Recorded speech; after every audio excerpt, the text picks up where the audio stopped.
On the Dallas Cowboys' new stadium, owner Jerry Jones, a self-professed control freak, is involved in every detail of the design and construction, no matter how big or small.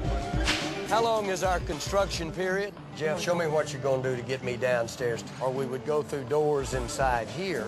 But there's one thing he can't control: some of the world's most dangerous weather. Arlington sits right in the middle of the notorious Tornado Alley, where up to 700 twisters strike each year. But tornadoes are not the only severe weather to affect Texas. In 2008, just 200 miles south of here, Hurricane Ike blew through Houston, ripping off the roof of Reliant Stadium.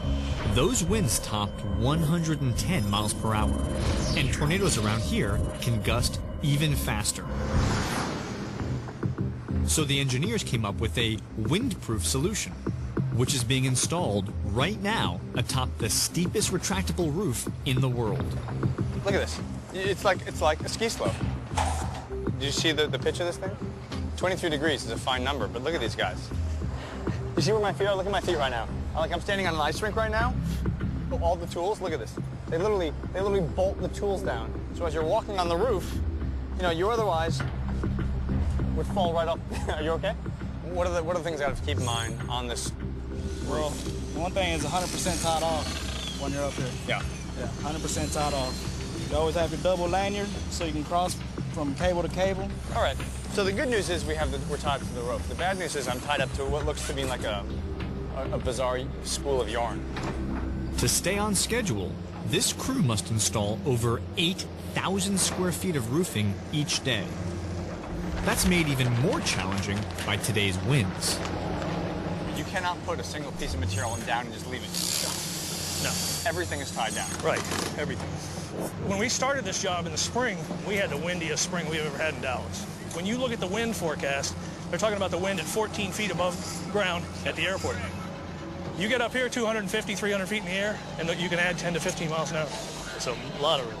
Biggest roofing job I've ever done. And the toughest conditions, too. All right, show me how it's done. What are we doing here, fellas? Building a roof to withstand tornado winds all comes down to a 5-layer membrane only inches thick. Each layer serves a specific function: retarding fire, sound, and water vapor.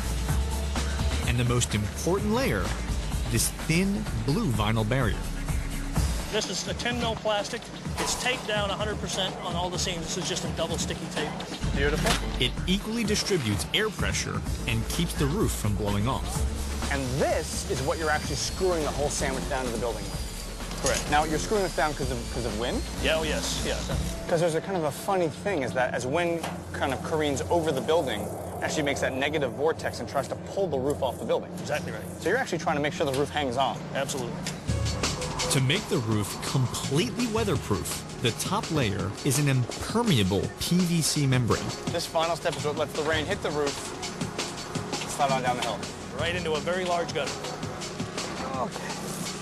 How do we get back? We walk. Once this glue is down, flip over the PVC and repeat the process. The next step is to get out all the little air bubbles, because that will actually let air get underneath the roof. So they devise a method: broom surfing. They find it the best way to make sure the broom goes down every single time and gets all the air bubbles out. One team comes from the top down, does 50 feet, so 50% of the roof. They jump out, then the replacement crew jumps in. In this case, that's me. This seems safe. All right, feet here. Let's do this.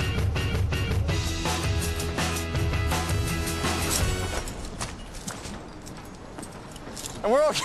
That's cool. After hot air welding the layers together, this now seamless roof can withstand wind speeds of over 115 miles per hour, making it stronger than Houston Stadium. However, tornadoes aren't the only weather-related threat to this building. The sun shines up to 200 days a year, and temperatures can exceed 100 degrees for months at a time. Now, the light gray color of this PVC roof is by no means a coincidence. Now, of course it matches the pants of the Dallas Cowboys uniform. There's that. But there's also an environmental function. You see, if this roof was like a black rubber roof that you typically see on buildings, all this hot Dallas summer sun would hit that black roof and heat up the building. Now, because it's light gray like the uniforms, that sun comes down, hits the roof, actually bounces off, roof stays cooler, but more importantly, the building stays cooler and they use less air conditioning.